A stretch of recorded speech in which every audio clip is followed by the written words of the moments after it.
I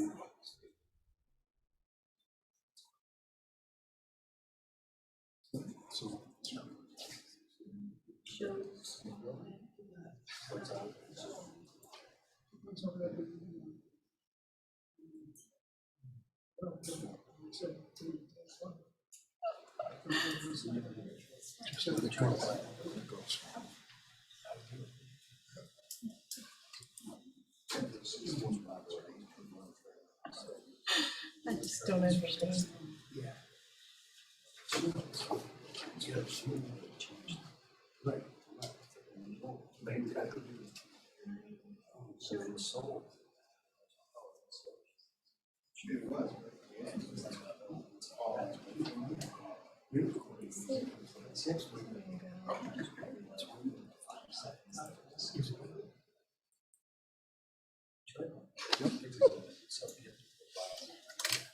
Is anybody else more comfortable with knowing why I don't have my whole screen open to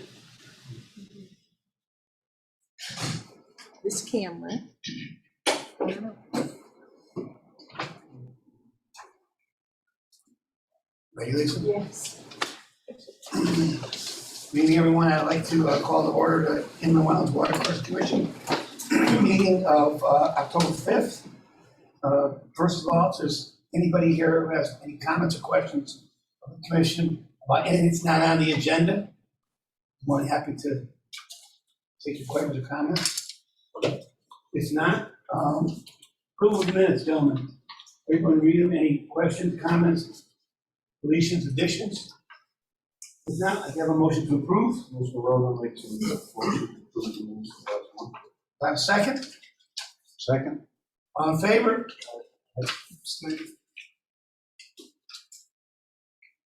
All right, I'd like to have a motion to open the public hearing on application 21-09W, proposal by the Preserve SM LLC to construct a 76-unit residential development with associated improvements within the regulated area on Lot 1, Block 10 of West Lane. Make the motion. Have a second? Second. All in favor? Aye. Who's speaking for the applicant? We have a variety of people for it today. Or who's up first then? I'm gonna lead off. Good evening, Attorney Timothy Sullivan on behalf of the applicant to Preserve SM LLC. Apologize for my notepad, but I never really know. Anyways, in attendance tonight is the applicant, Joe Kopakis, representing the applicant tonight, and the development team, Bart Beauvais, the applicant's engineer, Jen Vernal, the applicant's biologist and wetland scientist. She's sitting in the chief seats. Scott Stevens, the applicant's soil scientist. They represent soil science and environmental services. And we have George Logan, the principal at Remake Ecological, who's a certified senior ecologist and wildlife biologist. As the commission is aware, this is the second wetlands application submitted by the applicant for property known as Lot 1, Block 10, adjacent to West Lane. The first application was withdrawn without prejudice on July 6, 2021. The reason for the withdrawal is because of the delays the applicant incurred waiting for a response from the Department of Energy and Environmental Protection to a natural diversity and database request by the applicant. We ran out of time extensions and had no alternative but to withdraw the application.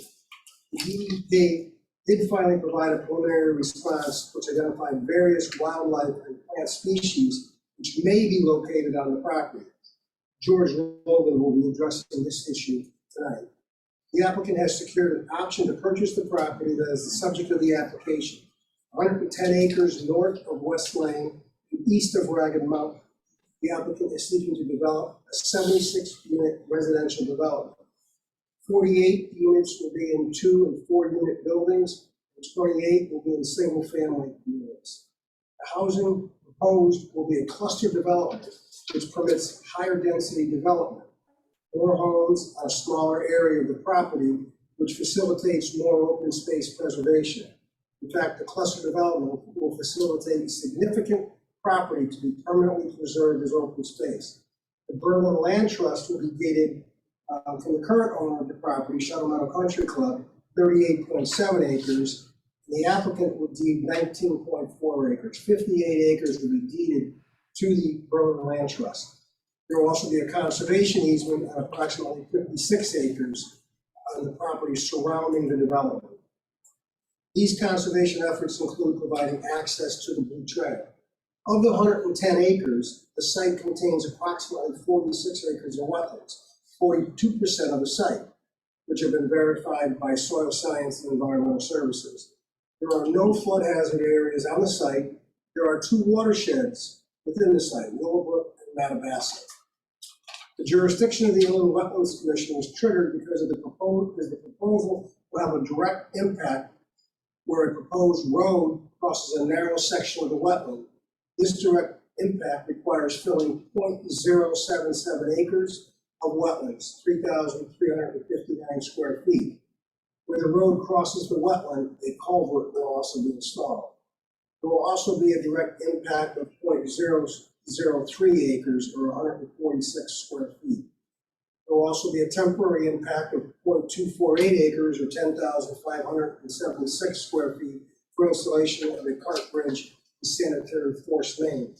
Both the direct and temporary impacts will be mitigated. There are also impacts outside the wetlands in the 50-foot upland area. I'm going to refrain from saying anything more about wetlands, impacts, and mitigation, other than as our wetlands, wildlife, and plant species experts will confirm, there are no feasible proven alternatives to developing the property. That being said, I'm going to turn the floor over to Bart Beauvais, the engineer, who will get into some of the specifics of the project. Good evening. It seems like we've done this before, but I'll try to go quickly over the site, but I want to make sure everybody understands the site and the impacts. I prepared some presentation notes. I've already given a copy of those to Lisa, so Lisa can do those in the minutes. I'm also going to pass out a discussion of the wetlands impacts as I have done before, and also an aerial photograph. So I'll start with Jim, and Jim can take it.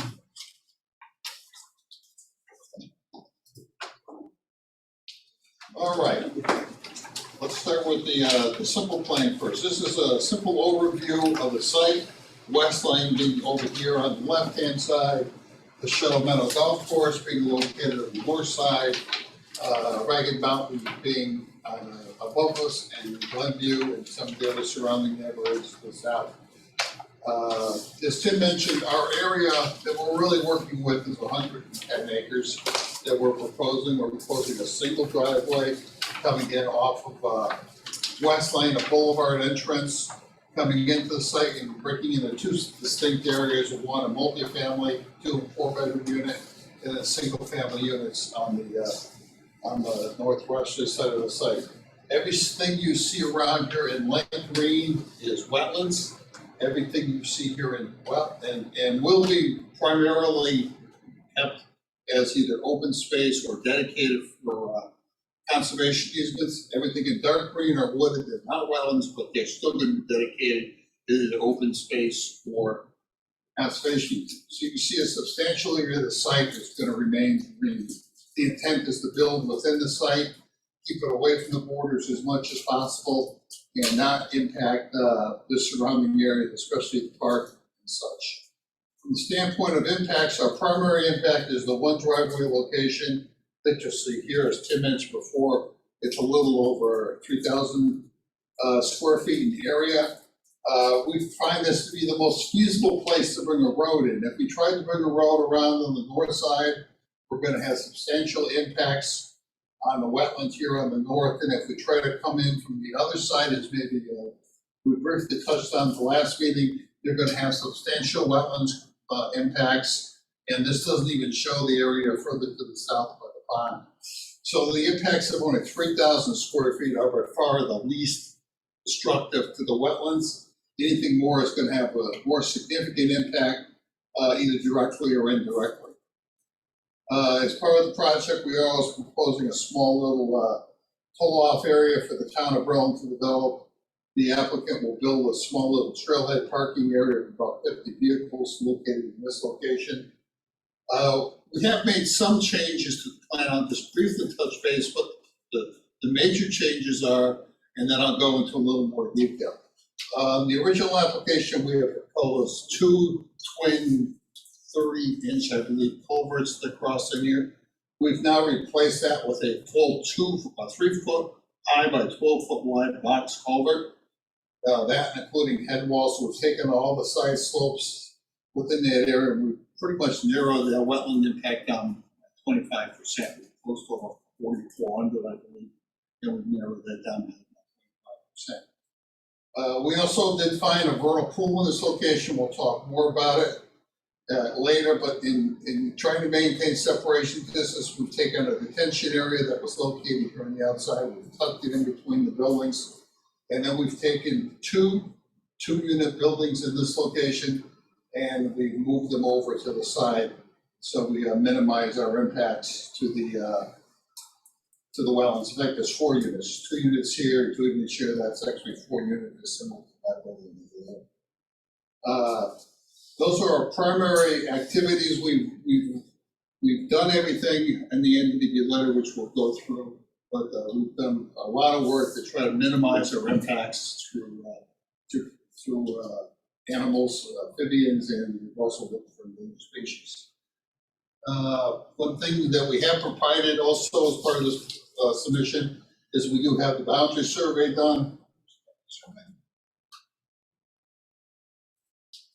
So when looking at this plan, you'll see we've outlined the wetland areas. We've also shown the vernal pool locations within this plan, and you can see the area of wetlands between our site and the golf course site, which is developed and has very steep slopes along the sides here. And any activity to try to access from Grand Acres Lane back through would have significant impacts to the wetlands through there. We're probably approaching 50,000, 60,000 square feet of wetland, just direct from that. So it's very, very difficult, if not impossible.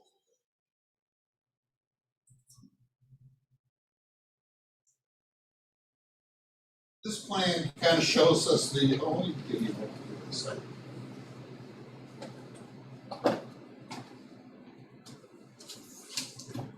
I'm showing this partly for you folks. This is a blow up of the elevation, but also just so the team here can see what maps I actually brought and they can maybe use those as we go through. But here you can see West Lane here, location of golf course, and you can probably see it better on your plan because it's kind of hard with the black and white. But the roadway cuts across here and breaks off the one cul-de-sac and a second cul-de-sac here. You'll see the residential area here, the golf course here, Ragged Mountain here, but you'll see some former agricultural use on the property. It takes up a good portion of our development area. I bring this to your fact because this photograph was taken in 1986. This is not an historic photograph from 45 years ago, but actually closer to 35 to 40 years ago. And what this shows, and George will point out, is this area has regrown and regenerated so much that it's part of the source of the invasive species that have grown into the site. So by us developing this and building on this, we're actually doing the overall forest a favor by developing within this area. So I wanted to show you that, and George will talk a little bit more about this as we go through. But our impacts are less than what we had proposed before. We were close to 100,000 square foot of direct and indirect impacts. As I mentioned, we've shortened down our impact across the bridge to 3,350 square feet. That's shown as description in area 1 in your indirect impacts. We also have 2 more direct impacts, a couple small little areas. One is the construction of a drop structure in this location. There's an intermittent watercourse that kind of kies and peters out right before it crosses the proposed driveway. We're proposing a drop inlet and taking that flow that comes across that location and just passing it through. The intermittent watercourse probably stops no more than 20 feet farther than where we're picking it up. We've got an impact there of about 130 square feet of impact. And then there's another small little impact. If you remember, there's a gentleman that had some concerns about a structure and having some leaf and stuff block damages. We have proposed a little trash rack to go on the outside. That's about 16 square feet of activity. So combined, we've got a very minimal amount of activity, again, about 20% less than we had before. We still have our two crossings of the wetlands in this location. This bridge structure that we built above the wetlands that will be built for golf cart use, and then a secondary area right next to it, which is going to be the area for the forest main to cross.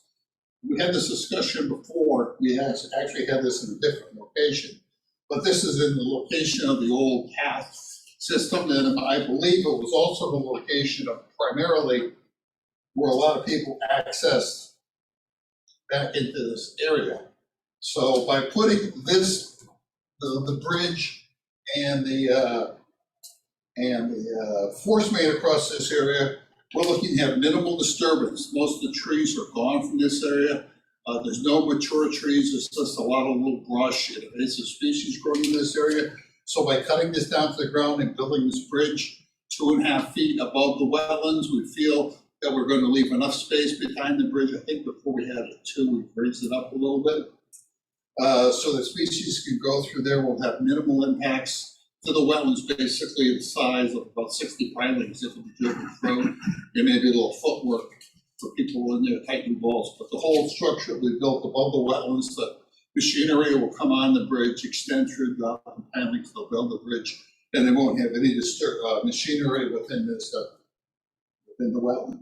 Across the area of the force main, and those are described just now as areas 2 and 3. We're about 3,600 square feet of impact.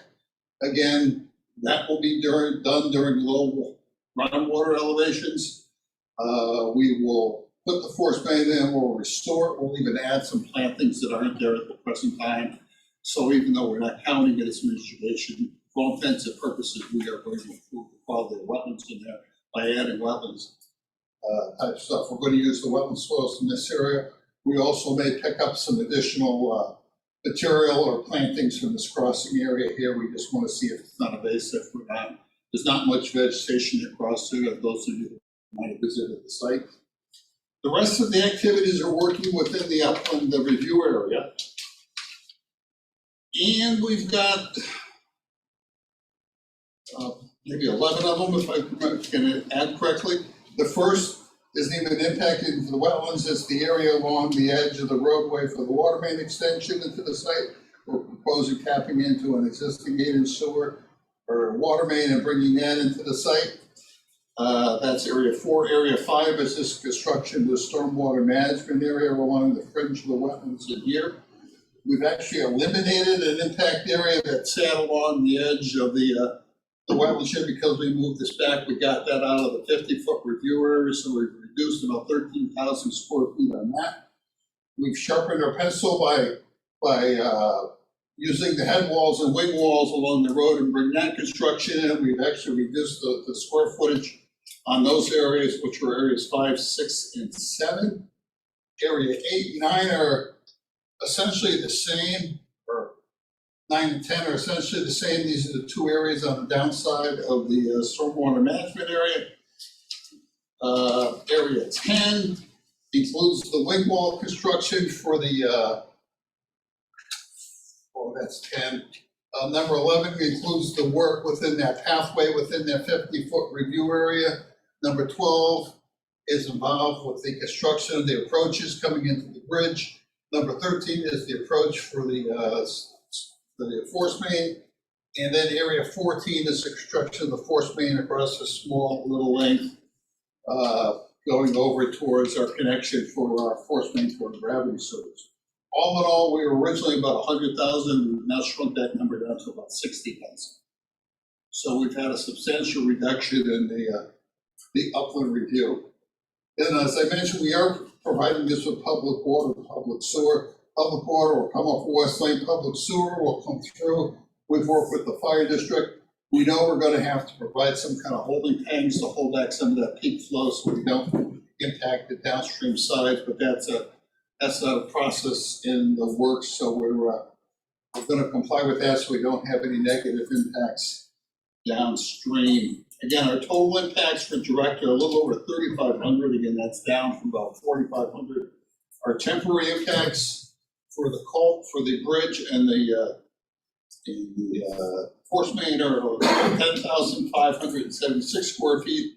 Again, a little bit less than about a quarter acre. And then our upland review area is about 60,203 feet, which is again about a 40% reduction in the overall plan.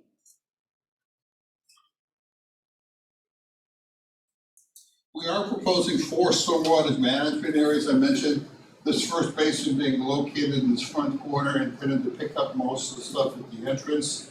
The second area has been shifted now, so it serves this quadrant. There's another area along this lower area which serves this quadrant, and then a fourth area located in this area will pick up this area.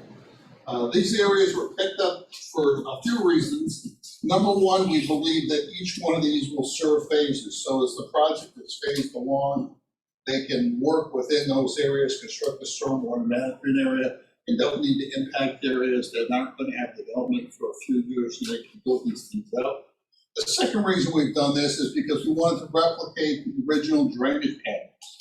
And Tim kind of touched on this briefly, and I know I showed this at the last meeting. But this site is really divided up into 2 watersheds. Again, West Lane here, the golf course, Glenview, and the ridge in the backside of Shaw Meadow. But there's a dividing line that kind of runs diagonally through the site, where this water in this location all drains down towards the Mattabesset River. It's about 2/3 of the site. And we've got 3 drainage basins that are located within this area. And the goal for the drainage basins is to, number one, clarify the water and purify the water as it decreases, but also we don't want to increase our peak flows off-site. So anything off-site will not be exacerbated or exceed existing conditions. So we're going to keep our water flows on-site, release them slowly. Our fourth area is located in this area, and that's located in this northwesterly watershed that drains really a lot of the mountain down to Willow Brook through the golf course. Those, you know, the driving range is down here. There's a pond that you cross. It goes through the ponds and the water courses that cross the course, eventually crosses Shaw Meadow Road and gets itself into the Willow Brook. So we've really tried to maintain our drainage flows to replicate this. We did not want to divert or change watersheds at all. We want to keep those watersheds in the exact same condition. And we feel these 3 detention areas can be built and can function to replicate existing drainage pattern. I will show, we showed in color, but this is the area of wetlands. Scott Stevens will come up in a little bit and describe how he did the work. We originally had work done for Shaw Meadow Country Club done by Triton Environmental 25 years ago. Unfortunately, they were not able to continue with this project, so we got Scott involved to locate this. But here you can see the area of wetlands that he's delineated or verified as part of this purple line that goes through the site. And you can see how extensively there is. There is no real water course on this site, except for maybe an intermittent water course that flows through the center site and this intermittent water course that we found up in this location. The real brook, so to speak, flows down from the mountain through the site and comes through this area and across Randecker's Lane through the golf course. So there's a substantial area of wetlands. We have tabulated it. Lee, reports.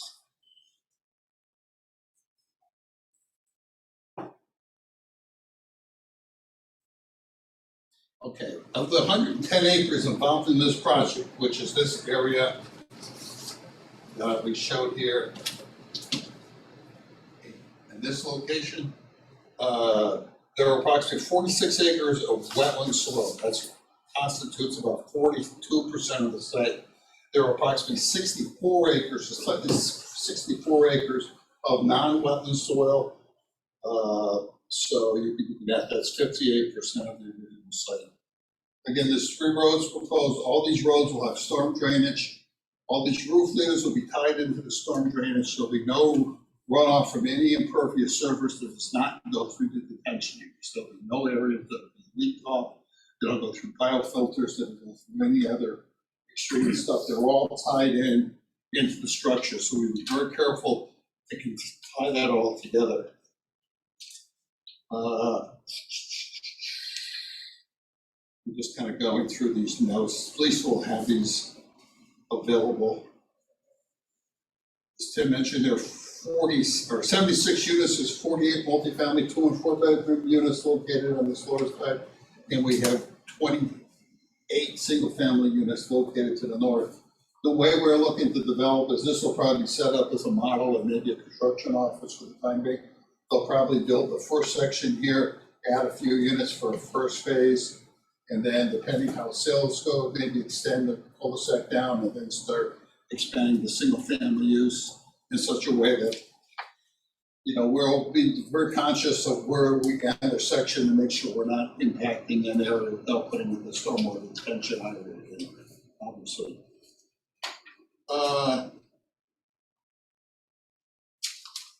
So the reason that we were a little bit delayed in our original presentation was the location of was the location of number 1, our vernal pool analysis, and number 2, our letter from the state for the NDDB report. And what we found through this, and the reason we were kind of working with the vernal pools is because Jen's analysis started later in the year. We wanted to make sure as we got into May and April that we were able to observe the vernal pool areas and actually field locate them, and Jen could put some eyeballs on them and see what's going on. We found 2 rather nice vernal pools.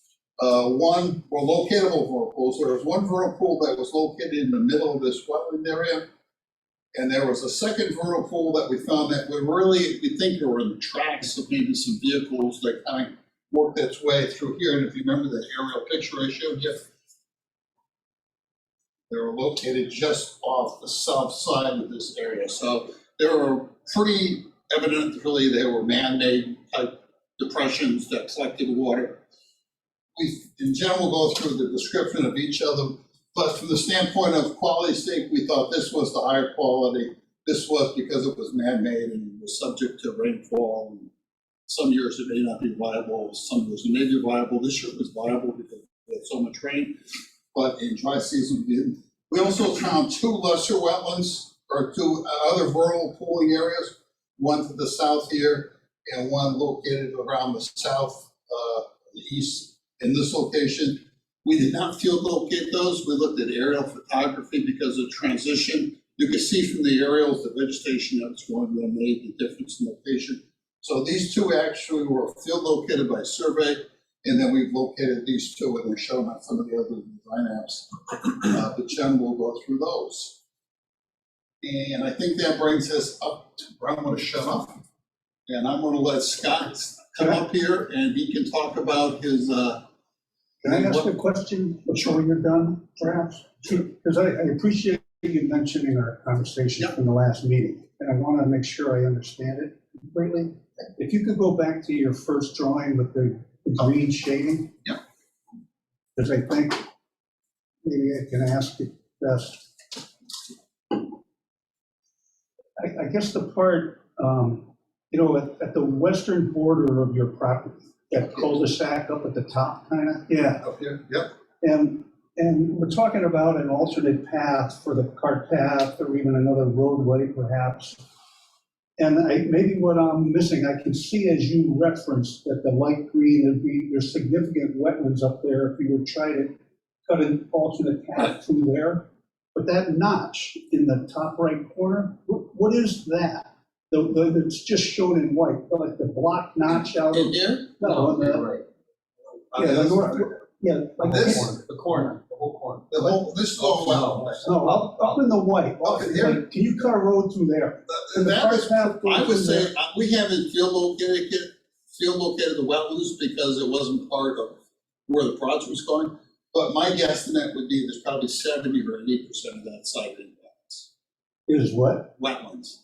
So that kind of rectangle that up in there, That's saying right. That's that's this piece of property Yes, that falls in here. You can see there's a water course here, there's a water course that runs here.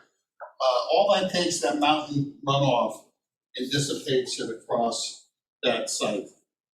There are some washout areas where you can very clearly see where there's been rainfall, and you can see the leaves that have washed out. Those are more prominent down where the stream is located, but there's a pretty significant stream that crosses through here.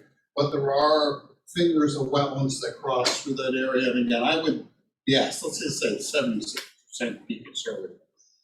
Most of that is not suitable for any type of development or anything. and Mark, is and- that a portion of the property you're looking to donate to the wetlands? That portion of property from here over to here goes to interest.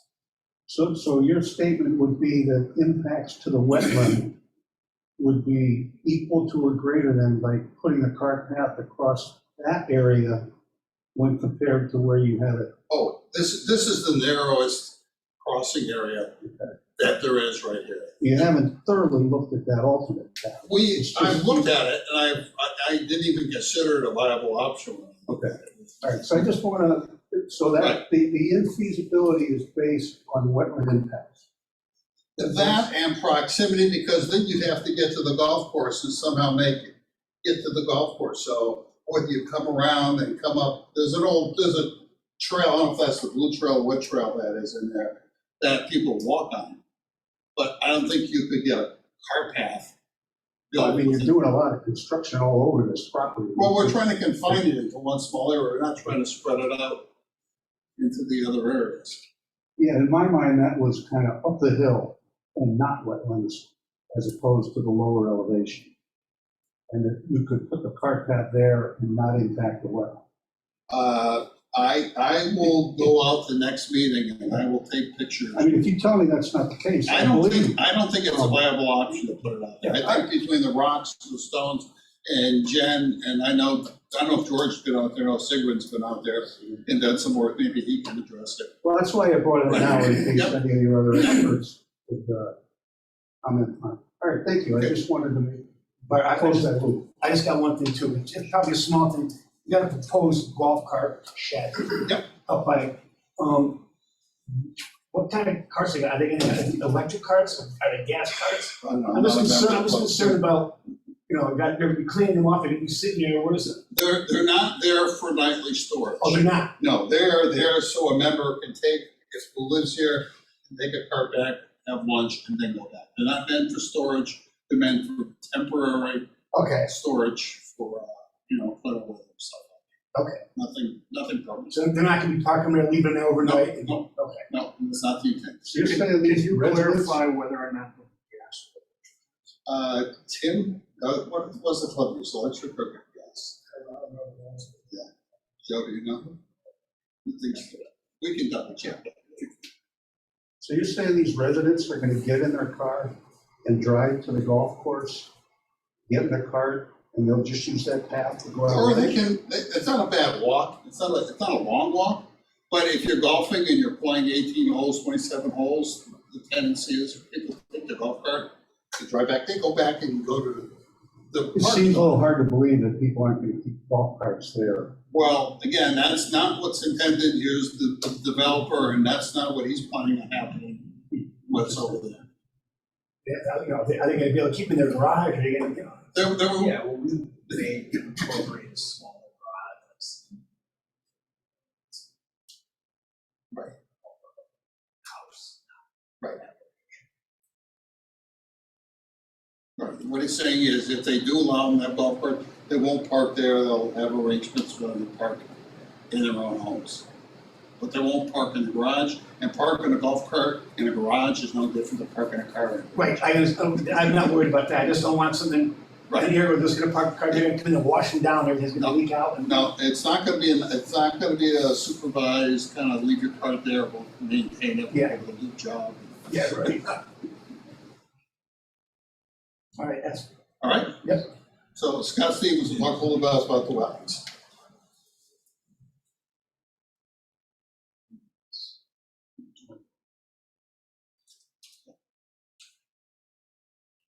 Okay, for the record, I'm Scott Stevens. I'm a registered professional soil scientist with Soil Science and Environmental Services out of Rockville, Connecticut. Like Bart said, we were hired back in December 2020 to basically January 2021 to review several areas where they were going to be getting sort of close or within the Oakland review area, and I think a couple areas where they actually have direct impacts. Wetlands, so we were hired to review the wetlands that were originally delineated by Triton and Vernal back in 2002. So during the December 2020 to January 2021, I went out on several days and basically reviewed the wetland delineation that was most of the original flags from 2002 were gone, so Harry Cole and Son reset the original wetland flags, and I reviewed those.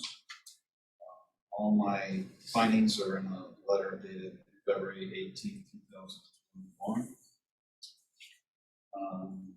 Try to keep this simple. Most of the uplands on the site are reddish colored glacial till, glacial outwash soils.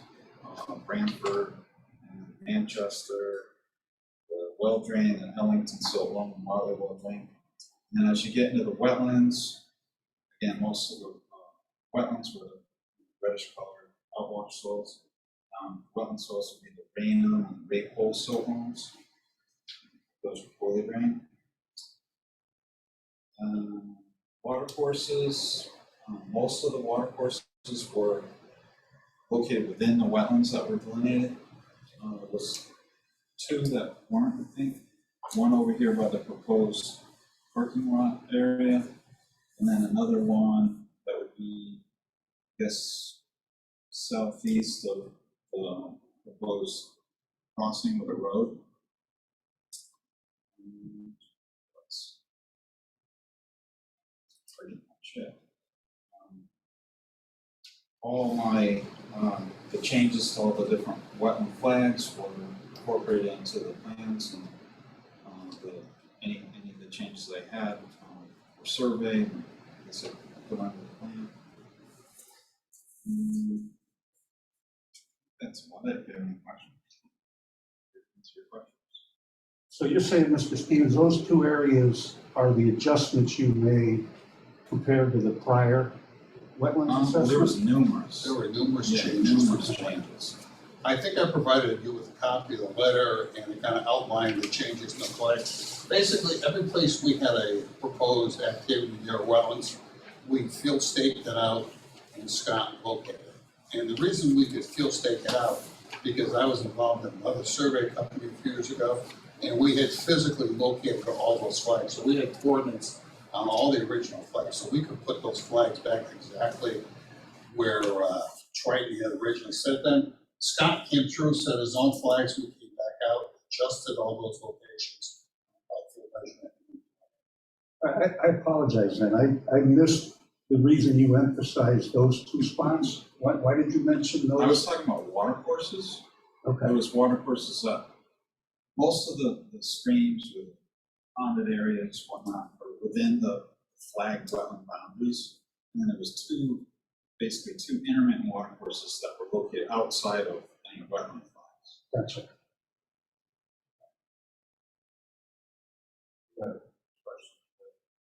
Back in 2002, why was Triton involved in this? Because the club was doing their work originally, and the president of the club took bids, and that was a company that apparently was a low bidder. And hired them to do that, but unfortunately, he did not. Probably because of the price. It's the only way I can speculate, but part of that proposal did not include a report. So we had their line on a drawing, but we could not get a copy of the report to support their findings. So instead of trying to reinvent the wheel, we contacted Scott, this company. Things change. Yeah. Usually something that old, you want to have it updated. But do you think at that point in time, the reason for the flagging was for expansion of the golf course, the development of the No, property? the club has been looking at developing this property for 20 years. That was the first step, based on our advice, is to figure out what you have for some of the area for life. They did some mountain. Then the parking area, you said there's a water course up there? Yeah, I think there's a water course that kind of cuts across, like, that's what I talked about, that little Right. drop structure. And basically, it stops about 20 feet from where we're putting the drop structure, and it just kind of dies out. Unfortunately, I just switched my phone over, so I don't have a picture yet. But I actually have pictures of the water course going through there, and it's just a very shallow little depression. I guess my question then is the parking lot and the people that are gonna be walking out of there, is that gonna have any impact on And they shouldn't, because the flow of the water flows in front of the parking lot. And we've designed it so all that water is shut around the parking lot, so it shouldn't have any impact. I know that, I think there was a vernal pool or something that might have been found off-site further to the northwest, maybe George could talk about that in his findings, but that shouldn't impact the location of that parking lot. Okay. it? Anybody else? So now I'm gonna have Jen, then I'll send out that she did a lot of the original analysis for us, and she would present it before you go to this meeting. So good evening. For the record, I'm Jen Vernal, biologist with Soil Science and Environmental Services. As Scott already mentioned, our office is in Rocky Hill, and I've been with the company since 1994. I like that. That's good. Okay, so for the record, I am going to briefly summarize the environmental assessment, but I'm going to try to keep it as brief as I can. I was able to get out and inspect the property and the project area in December of 2020, January, March, April, and August of 2021. And the purpose of the inspections basically is to observe the existing conditions. That would be your dominant wildlife, dominant vegetation within the wetlands, and then also the primary functions associated with the wetland area. Also during those inspections, I was out looking at the proposed impact areas, wetland impact areas, and also the upland review area impacts. For this wetland assessment report, which is dated September 1st, 2021, we reviewed the August 24th, 2021 plans. And that was basically to determine changes and the impacts to wetlands and upland review area. So the project site, as you've heard, it's dominated primarily by wooded upland, also wooded wetland, and there's a really dense area of like shrub growth, extremely brushy, and you don't want to walk through it. And that's basically where Bart was showing you where the old agricultural fields occurred. And there are numerous hiking trails that exist throughout the property. I don't know if any of you have been out there, but you can get all around the site pretty easily on the trails. So there's one large wetland system that was delineated in and adjacent to the project area, and you've already been shown this lighter green area, so you can see how extensive it is. According to Bart, approximately 17 acres are in the project area. And it's part of a 40-acre entire system. I don't know. It's You do big. have an all agree. It's big. It's over 40 acres on and off the project area. It's dominated by a palustrine forested or a wooded wetland community. There's a dominant wetland vegetation inventory list, which is included in Appendix 1. If you want to take a look at that, if you're interested in knowing what's growing out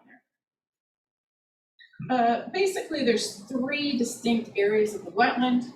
The southwestern portion over here has a vernal pool area, contains standing water up to like 18 inches During every single inspection when I was out there, water flows easterly through a narrow water course into the main eastern wetland area. The second major area of the wetland is really to the northeast and east of the proposed development. That area is pretty flat, and it had some standing water during some of the inspections I was out there. And that just indicates it can hold significant volume of water, and that would be after storm events or snow melt in early spring. And then there's the northwestern area up here, has a perennial water course that enters from the west southwest, and water overflows the banks quite often. As you can see, there's evidence of washed leaves, sediments, and all kinds of debris in this portion of the wetland. There are prior ongoing disturbances within the wetland area, and they include basically the trail system and also discarded yard clippings within a portion of the wetland over here. And there's some junk cars out there too. They're pretty cool. I got some good pictures. The wetland provides several functions. The primary functions include groundwater discharge, sediment and nutrient retention and removal, shoreline stabilization, water detention, wildlife habitat, potentially some finfish habitat, which would be up in the northwestern water course area. As far as wildlife is concerned, when I was out there, I observed species common to Connecticut. There's a list and report if you're interested. Also in Appendix 1. So as part of the project review, I looked at the DEP Natural Diversity Database map, which is available online. So initially, when I first started the project, I looked at the December 2020 map, and then I looked at the June 2021 map for the updated report. Both maps indicate state and or federal listed species to the west or northwest of the project area. So as you know, we sent the letter to the Natural Diversity Database, and it took a while for them to return a response. So finally got it. The letter is dated June 21st, 2021, and the letter is included at the end of the wetland assessment report. If you care to take a look at it. The letter includes several listed species of wildlife and plants that are known to occur near the project site. So information pertaining to those listed species will be provided by George Logan with Greenland Ecological Services. As Bart mentioned, I was able to get out there in March and April, and that was basically to observe the proposed project area and also the wetlands immediately adjacent to the project area, specifically to look for vernal pool habitat and evidence of amphibian breeding. And really, that's the best time to go out there because that's when they're actually breeding. So I was out there, I was looking for amphibians, I was looking for egg masses, I was listening for them, any kind of indicators of vernal pool species. Obligate vernal pool species include wood frogs, salamanders, and spotted salamanders. They're your principal species. As Bart mentioned, during my March and April inspection, we did observe vernal pool habitat in this area. I observed over 200 egg masses, obligate vernal pool species egg masses, so that would be wood frogs and spotted salamander. We also observed, where's that? So up here, yeah, this area looks like it was either an old road or an old excavation, like shallow excavation. And there was probably 18 inches of standing water in there. And I observed 20 egg masses with frog and spotted salamander. And when I was there in March, I think there was 18 to 24 inches of water. And then when I went out with Bart in April, there was a lot less. It was maybe 12 inches of water. So that kind of indicates that maybe it's subject to precipitation. The third vernal pool habitat area found was up in this area here, close to your development. I did observe roughly 100 wood frog egg masses in there. And then the fourth area is east of the development. I think a lot of the vernal pool habitat occurs off-site to the east. But in here, I also observed about 100 plus or minus wood frog egg masses. I also heard them in there too. So based on the number of egg masses and the different species observed, the southwestern vernal pool area indicates that it's higher quality vernal pool habitats on site. George Logan will provide additional information on measures incorporated into the proposed plans that would help protect the vernal pool species and their habitat.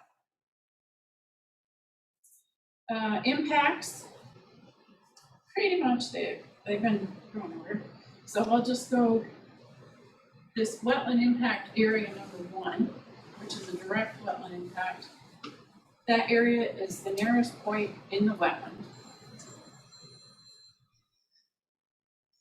And it's gently sloping.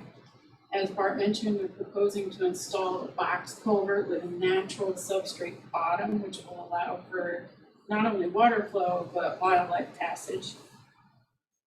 Primary functions of this area: groundwater discharge and wildlife habitat. So nothing real crazy. The direct wetland impact areas 2 and 3 are here, which coincide with the existing walking trail,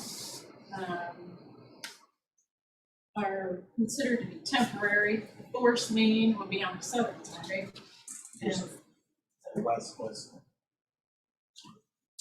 this side here. Anyway, that is proposed to be restored once the impacts have been concluded and everything's been installed. There's a perennial water course that does flow through this area, pretty much right in there, and that's proposed to be bridge. Well, I guess the boardwalk is supposed to be just a bridge over the wetland.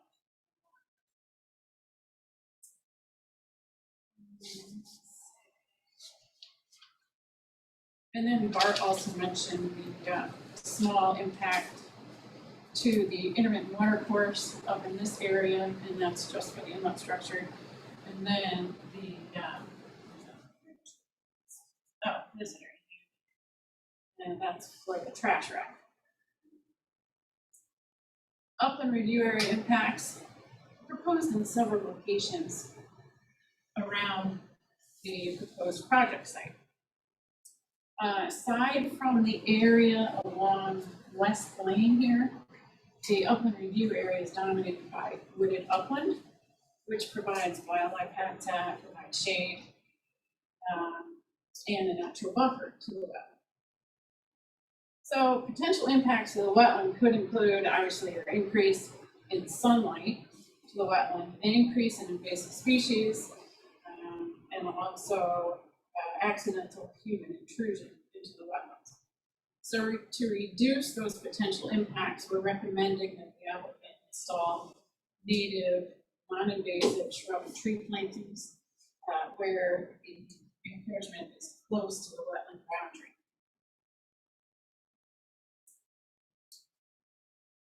Mitigation measures are proposed, and I will let Mr. Logan discuss those because they're going to involve invasive species removal on the property, and then I believe it's restoration with native plants. So it'll go into more detail on that. So although there is a direct wetland impact, permanent wetland impact, it's our professional opinion that this relatively small area will not have a significant adverse impact on the functions provided by the wetland system. And that's principally because it's so large. And that's, of course, provided by provided that the proposed project is built in accordance with the approved plans and approved erosion and sedimentation control measures properly installed and maintained. Just real quick, some recommendations. I already mentioned the upland review area plantings. Erosion sedimentation controls were properly installed and maintained. We recommend that invasive species be removed from the planting areas, and probably that can be worked in somehow with George's mitigation plan. And then also we recommend inspections to document the planting survival rate and also to document any kind of issues or concerns which could be in soil stabilization.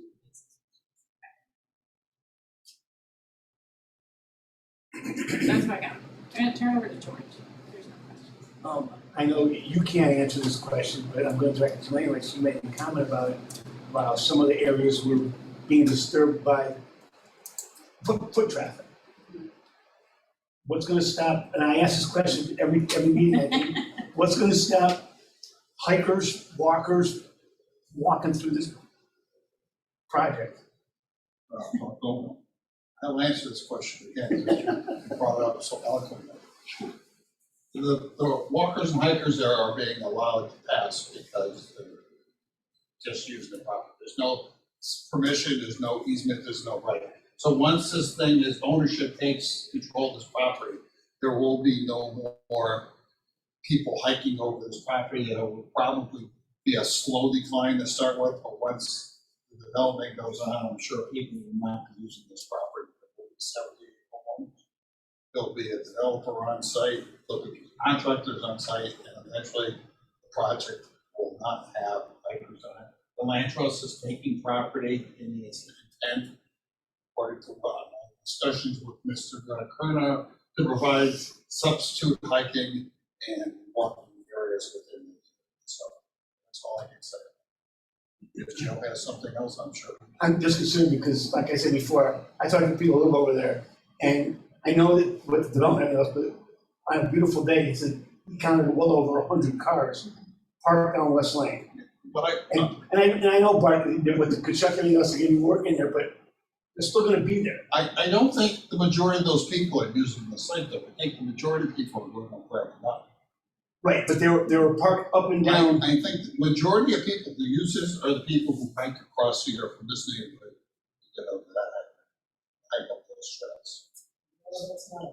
But I'm sure we'll hear that. Yeah. I'm just concerned about the amount of foot traffic that could be there. I don't know if there's any. I do think the provided parking lot too will direct a lot of that to the proper trail end, and if we do Yeah, but like I said, Bart said there was about 45, 50 cars. And the person I talked to, there were 100 cars. You know, They're gonna. I'm just concerned about, the foot traffic with the damage that hikers and walkers could do. Well, I think I haven't seen much evidence of motoring vehicles. Maybe as it's grown up. Maybe there are motorbikes and stuff that run through the site. I think those are the ones that create a lot of the damage. Could be. But those hikers tend to move. And I should also point out, the hiking trails are mostly on the dry land, and that's where we're building. Right. So if they want to hike through the wetlands and get their feet wet, maybe there's going to be a little less time to do that. Where we're proposing our development is where primarily 90% of the trails are. All right. And those have a question for. I'll ask George Logan to come up, set the clocks. It's past my bedtime. The other board is there. That's the one. Oh, yeah. Thanks. Good evening, everyone. George Logan for the record. Okay, I'll tell you my qualification as a public here, which folks know. So, by the way, interestingly enough, I started working with his father, Ken Stevens, his dad's father, back in 1989. That's where I started my career. So I was working. So I know his people. I have a master's degree in natural resources science, conservation biology is my major, and also management. Then I'm also a certified professional wetland science, I'm also soil scientist, and you're a bit of a senior, certified senior ecologist through the Ecological Society of America. So we got involved here. So I'll tell you this, everything that Jen said, I agree with, as a wetland scientist, so I'll stop there. Our primary involvement was because of that blessed letter from the deep that didn't come in time, which is something that happens way too often. So the letter came. I don't have it as part of my report, but you heard it as part of Jen's reports in the back. And so there were 19 species that were indicated as being endangered, threatened, and special concern. That's a big list. I mean, I've had maybe 23 or 24, a couple of other projects. It's a big list. The reason for the big list is because of Rocky Mountain.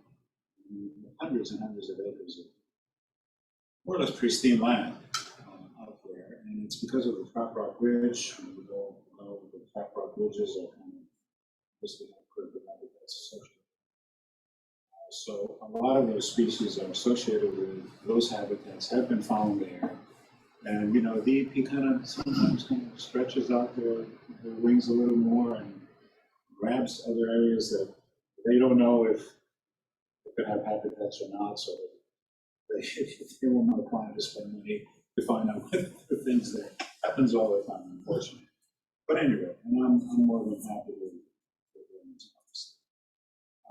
The other person who was involved in the efforts that we put forth, her name is Sigmund Garland. She also has a master's degree. She's a pure ecologist, and she's a qualified botanist. I mean, that woman reads plants and move out of the cover. She's worked for Vernal for us to do some of the service and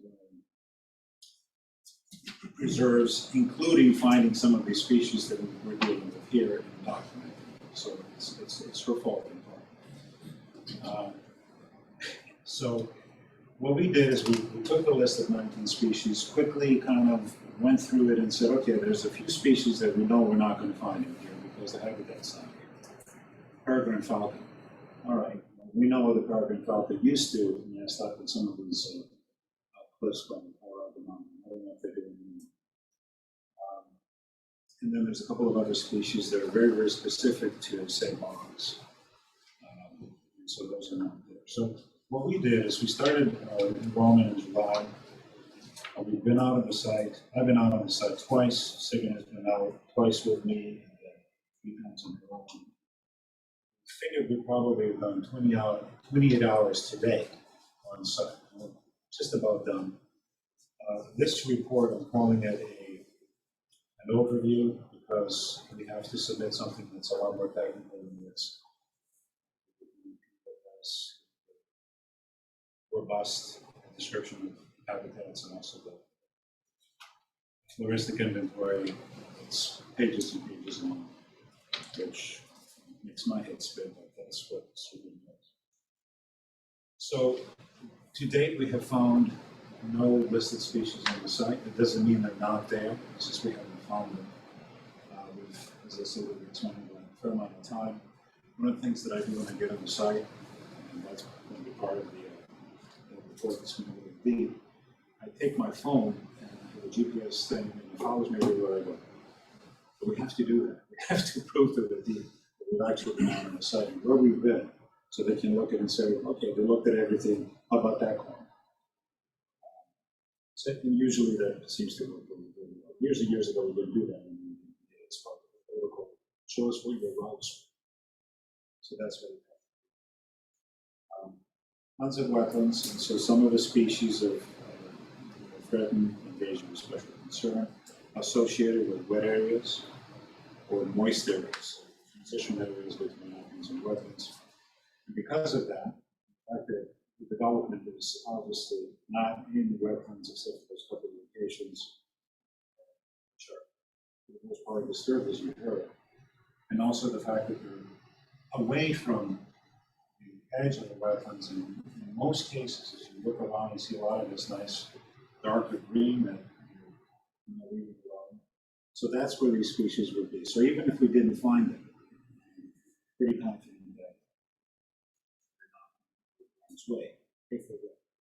There's one area that we haven't looked at yet, and that was left for me to do. I don't know why, but we have to check the middle of this. But again, it's a middle of the wetland, so we're not doing anything there. So even if we find something that's listed, that's not going to be an issue.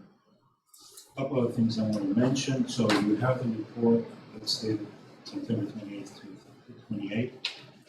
We do have some pictures in the back. Sigmund was about ready to give you about 50 or 60, and I kind of pared it down. So you have, I don't know, 50 or 60, but it representative of what's out there, and some are interesting. Photo 82 is a naked pit trefoil, which is a rare wildflower that I actually found. That's my hand. It's rare, but it's not listed. And there is critical habitat. Now, a lot of people, when I say there's a critical habitat in the property, they go cold. Oh, there are critical habitats and then there are listed species. The reason that we have listed species is because they're critical habitats. So usually we look at critical habitats a little more critically because we might find listed species. So there is, as you probably understand, because of the fact that we have different geology in this portion, so we have sort of basic, but not acidic soils for the most part, once you get into this middle of the swamp. So we have all this water coming down also. Geology that's basic. So it's a different chemistry, different plants, basically. And so you have these subacidic forests, as they call them, which is considered a critical habitat. And there's some of that on the property. Some of these areas outside of that swath that we saw that's in the 86 where the record of agriculture areas were. And there's also some here, there's also some in some of the areas that have been given on for the areas. So that's good. So there's no dispute.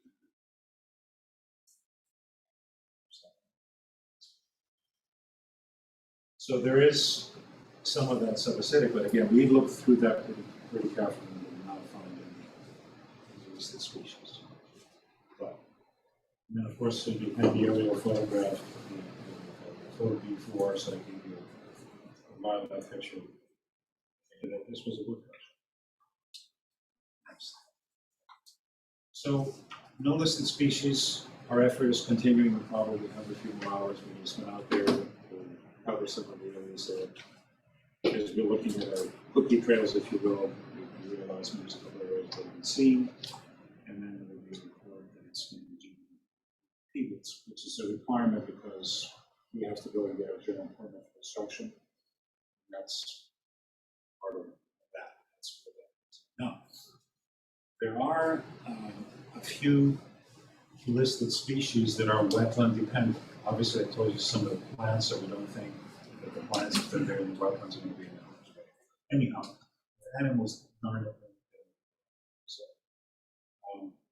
two have been identified that are actually three. One is sort of it's semi-aquatic early stages and it does local areas, and that's the box turtle.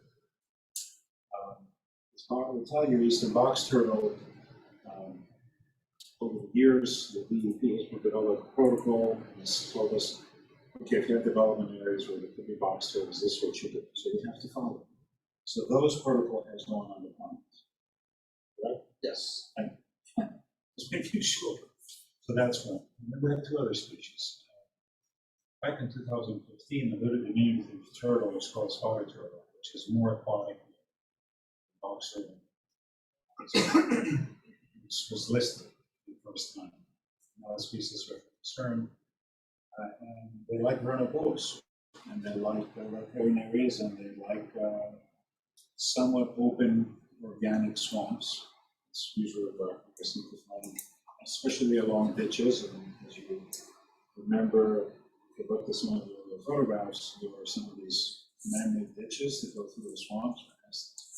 An effort for the farmers of the past to give a little more pasture, trying to drain out the swamps, but luck on that.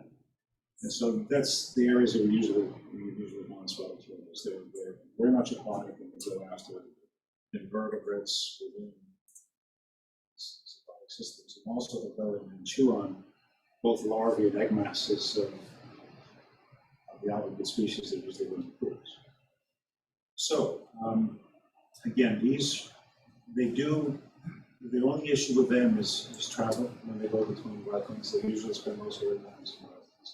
Once you don't have to go in and forage out an area, there's nothing left for them to eat and move overland. But usually they follow sort of riparian areas. They like to stay moist and have to go over cloudy forests.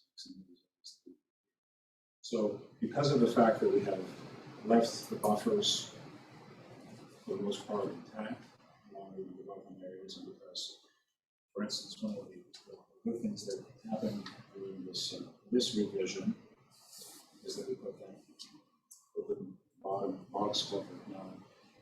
They will find the moisture, and that's the area that they're going to be able to go between. Organic swamp that's basically surrounds the property. There's lowlands. Yeah, so those are organic swamps. As you move into them, so for instance, if I move into them, I don't get too far. So there's a swath along here, for instance, that's maybe 30 to 50 feet. It's pretty good. That's the right-hand side. I'll talk about what we're doing there because those are the areas that are infested. It's Japanese barbary. Gives you an idea of how this was used for pasture. Because barberry is not something that the cows like to chew on, so they left it alone. That's a lot. As you move into the swamp, aggressively, you put your rubber down, eventually, my rubber almost is completely dead. Because there's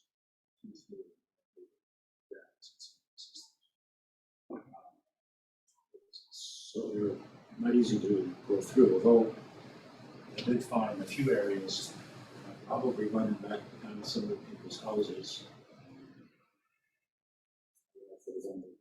There are a few trails that go from a few houses and connect. And there's one that I found that had actually a nice stone road right through. You saw that one? That was pretty nice. I kind of enjoyed it. It's a nice, I don't know if they planted something, there's some nice perennials in the swamp. Probably not. So anyhow, I'm sidetracked a little bit. So as far as spotted turtle, I believe that's going to be fine because we have the connectivity and we're preserving the wetlands and the mixed areas around them. Box turtle will follow the DEP protocol. And there's one species that's left, and that's Jefferson salamander. This is another one of those obligated species that are quite rare. Believe it or not, the only places that we find in Connecticut are along trout rock ridges. The same, 9%. The ones that I'm familiar with are all more classic vernal pools. They're not the ones that embedded vernal pool habitats like we found in the swamps. And found two, but probably more.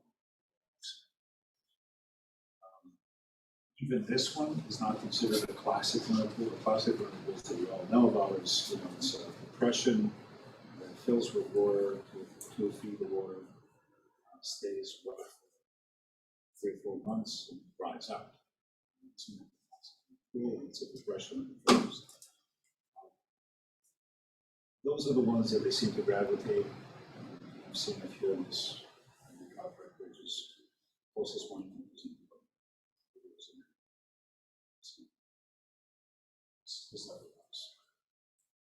So could we have them here? It's a possibility.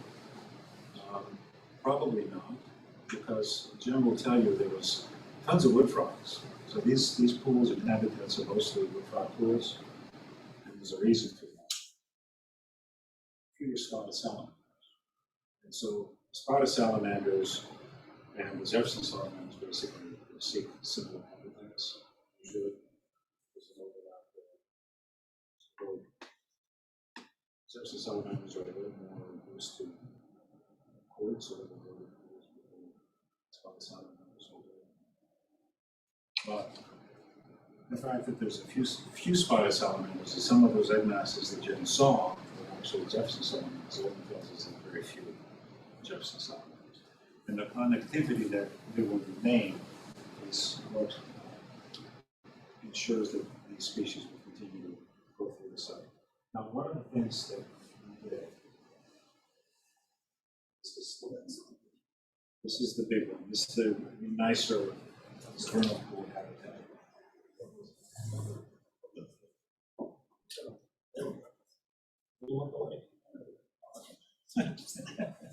There's a reason for that.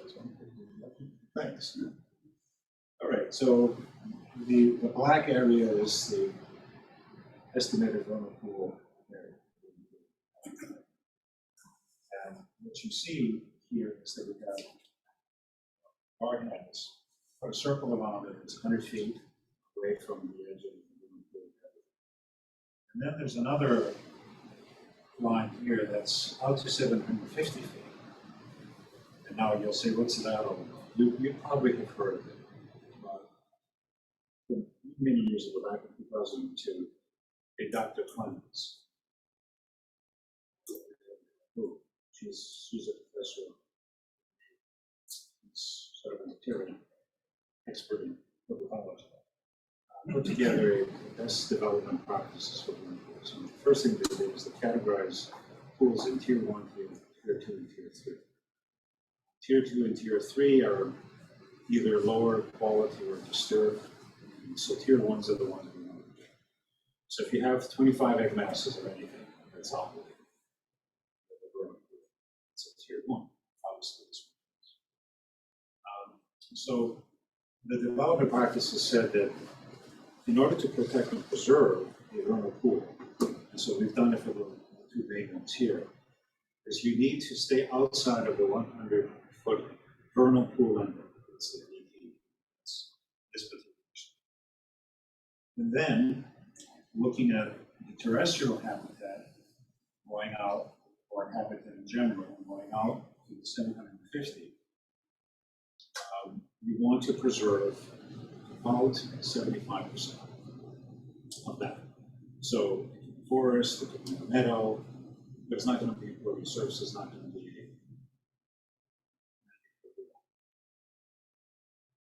And the theory is, and there's some science into that, some of my colleagues are a little disagreeable about that. Okay, that's the golden standard that we've been using here for a long time, and it's actually used for, she's from Maine, so the Army Corps of Engineers also uses it. So what we'll see here, that we're not having any disturbance within the VP. Part of that reason is the bark took that detention basin and took it out of harm's way. So that's good. And then we see that proposed CPH areas past development were 26% impact. That's pretty close to 25%. Now, we're not at 25%, we're 26%. That's pretty much within the margin of error. And the reason for the CPH is because found that on average, 80% or so of the critters that use these vernal pools come within 750. This is further wood frogs to 1,000 feet sometimes. The other good thing about this whole thing is that if a pool is mostly a wood frog pool, you can have more development. But of course, we're not doing that. The reason for that is because they found out that those salamanders almost like radiate out sometimes equal directions, or we see habitat course, and wood frogs stay put very, very closely around the pool or in wet areas for a very long time. They only go into wetland areas. Remember, search for search for hibernation sites. But if they can find them close to pools, or if they can find them in a leaf pack on top of a hummock, even in the middle of a swamp, they'll use that. So there, you can go down to 50% impact. CTH or still preserve wood frog primarily. Anyway, so that's that one. The other ones on the other side. The original confused me. These are these apparently man-made vernal pools, which is good news and bad news. The good news is I can tell my client that I can create a vernal pool if I did the whole thing. The bad news is it could be a little more transitional, not as robust in prior years, whereas this one is so if you look at the same kind of numbers, we're making the right, we're making the VE a little bit over here, as you can see. But we are at what? 31%? 31% of the CTH. And again, because these are mostly wood frog pools, I think we're not at the golden 25 or 31. I still think these are preserved for what they are. Sometimes what happens when you have pools like that that are man-made that can actually dry prematurely, normally. What actually happens is these pools actually that sensitive to become ecological sinks. So they attract breeding when they dry out and the critters can breed and reproduce. They just breed and then they can't get out. Whether that happens here, we would know because this year was an unusual year. All right, so that's that. And the last thing I want to do is to talk a little bit about mitigation, and then Bob's going to remind me what I didn't tell. So let's go back here. The original plan, you probably remember, and I looked at it too, but was mentioned before. And this is something that happens to me. For instance, if you go to other towns, some towns have rules that say if you fill 1 square foot of wetland, you have to give us 1.5. You have to give us something that's functionally equivalent to what you're taking. So it's sort of wetland replication, which isn't too difficult to do. Difficult is finding areas that are good. So in an effort to provide that to the commission, because that's kind of sometimes a reaction to find one of these areas. And we had an area down somewhere in here.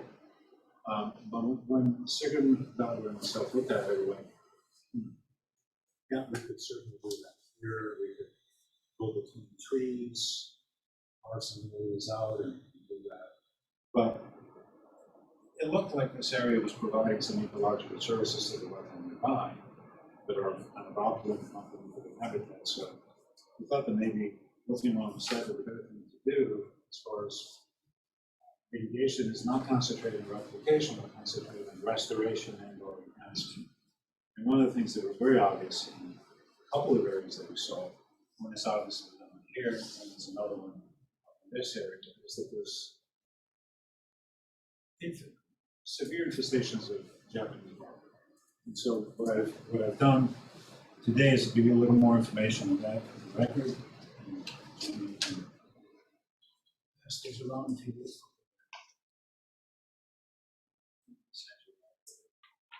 And this is pretty short and sweet. Well, 2.5 pages for us is pretty short and sweet. And what it basically says is that we're doing restoration and enhancement of removing Japanese barberry, both within the wetland, but in that transitional area that's further drained, that's not flooded, doesn't have the organic soils. It could be just maybe 15, 20 feet into the wetland max. And then outside of that, there's another swamp that goes on for maybe 30, 40 feet of this dense wetlands. And we could pick any area, but I guess we're going to pick about a little less than an acre, a little more than a half acre, combine somewhere in this area. Basically what I'm saying there. And we remove the barberry if we can. So no herbicides necessary, which is great. What we found out, we found out that other people have been working on this for some time, is that barberry is one of those species you can yank it out of the ground and cut it, and it's not going to resprout most of the time. So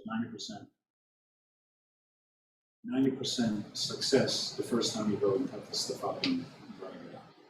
And what that does, it allows for either the native seed source that's already there that can't grow because it's under the shade of the barberry, especially invasive species, to pop up. And then you have a second year, so it's a 3-year program. First year you cut everything out, take it out,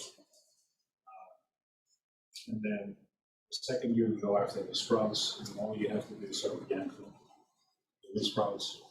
And that's from berries that were already in the ground, barberry berries, or ones that were brought by birds from other places. Because winters when they seem to do that as berry food source. So the second year you come out and you have sweet sprouts. In the third year we do the same, and also the things that we say is that after the first year, we'll evaluate the areas where the dense barberry was taken out and see if what's coming up is sufficient. And if what's not coming up is not sufficient, if we want to do a little better, then we're going to interplant with understory shrubs, ones that are already there, things like nannyberry, spice bush, sweet pepper bush, blueberries, and things that are shaped out. For instance, you can see some sweet pepper bush out there, right? Absolutely. And that species is clonal. So if you put a shrub here and a shrub there, before too long, they sort of spread, which is good. So that's one thing. And the other thing that, and by the way, that's also happened in, big surprise, sacred found an area in here. It's partially on-site, partially within the DLT property, so we're going to try to do in favor. And I think that's also the area that has the encampment.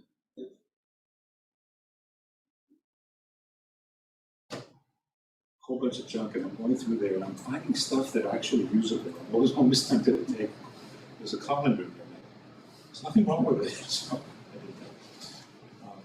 and it's, I don't know if you've been on the site, but there's a nice little geological formation that's right here, and that's an esker. Something glacier down, and there's like a tube in the glacier, and sands came in, and they created this really nice mound of sands. So therefore, we would also be doing a nice little bit with the DLT. And also here, not there, but here there's also an infestation because it's close to that area of Asiatic bittersweet, and that's the second thing we want to do. The reason for taking those out is because if we don't, once you create an edge, it's going to go to the edge. And so, unfortunately, for that one, you have to use herbicide. And so the technique there is called the cut and paint. You basically like the stem, sometimes it's small, sometimes it's large. We've seen some that are very large.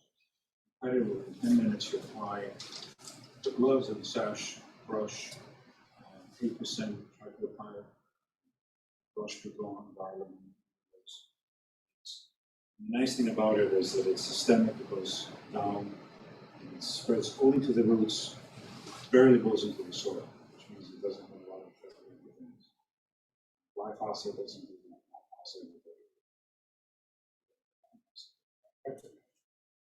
So those are the two things that we're doing as far as mitigation is concerned. Did I forget anything, sir? No, I think you did a good job. Thank you. Any questions?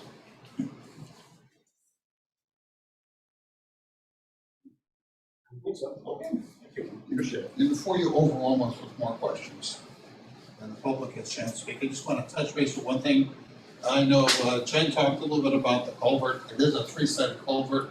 I want you to rest assured we're not changing the hydraulics across there, so we're not going to deepen that out to let water flow through. One of the reasons we want to do three sides is we want to keep the upper side at the same elevation, so that vernal pool will stay set. There's kind of a natural kind of weir as the brook falls down, so we don't want to change the hydraulics a lot. Those comments that George just passed out will get electronically, plus anything else that we did as a presentation, we'll submit electronically, at least that's what she said. As that for the record, and George's comments, I will work with him and I will bring appropriate notes onto our plan, so that mitigation discussion is put on. Oh, by the way, I forgot one thing. The second litter area is about quarter to a third of it.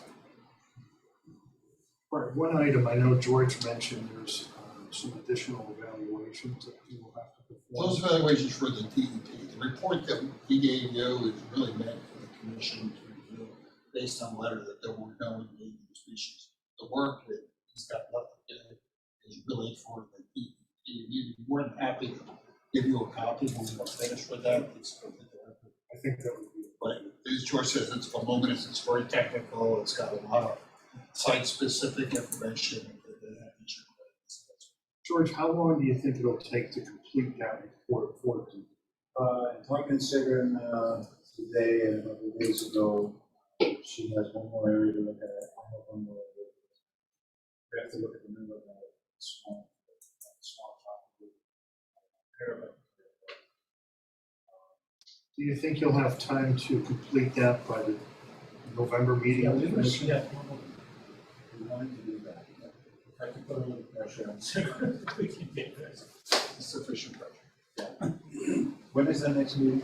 Get it done. November 9th. Get it Okay, we- so back it up a few days, I guess that's what that. We'll give you an extra week. How's that? But does that then have to be certified or approved by DEEP? Yeah, but it's part of the general permit, so it's part of their permitting process, not a part of this. So we have another big hurdle that we have to go through then, so. But I think what he's trying to ask is, correct me if I'm wrong, if we approve the project, they come back and say, no, we're not gonna approve it. Oh, yeah. Do they supersede our approval? No, but the applicant would have to come back to you. We would have to come in and make any modifications. So our approval would be conditioned on DEEP's eventual approval. Yeah, I don't know if that's official, but in practicality, that's probably. Yeah, okay. Yeah, thanks, Peter. Yeah, that's it. My question is, first of all, while we do a lot of field work here, based on these elevations existing the way they are, it's not like I haven't seen projects before when we get in there and all of a sudden there's problems with elevation.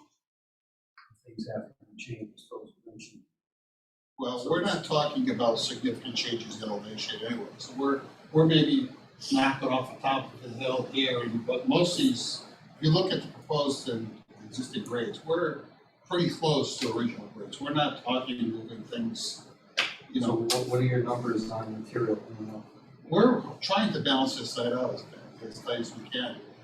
There's some filling in here, we're looking at taking some of the fill from in here and using it both here and here to make this crossing. And most of the stuff in here is pretty close to existing grade. So we're not talking, this is not gonna be a major earth moving operation. The trucks aren't gonna be in and out. No, not to move material, maybe construction materials, like gravels and stuff like that.